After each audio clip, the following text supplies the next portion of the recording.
Hello everyone. So my name is Indrajit and me and Abdul have developed a system called QS system.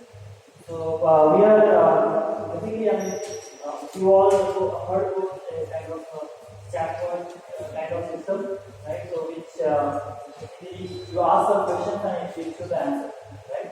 So we can have similar kind of system. Let's say you ask a certain kind of question from any topic, and it will give you the answer.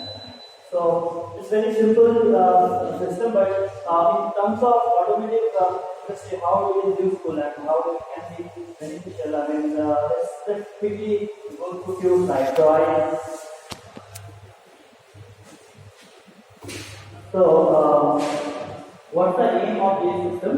The basic aim is to have for and correct answer to any given question. Right? So you have suppose a paragraph given from any automotive industry, let's say how a car is driven or how many cars are driven in US. Right?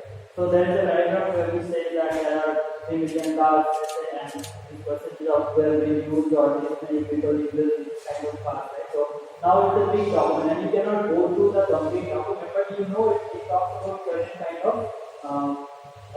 kind of topic. So you wanted to figure out that what are the answers you are looking for, right? So you can ask similar kind of questions and give you the exact answer to that. The challenges. The challenges are it's critical to constantly update the equipment. Right? So in automotive industry, what happens is when the cars are getting updated with new data feeding systems, they are accumulating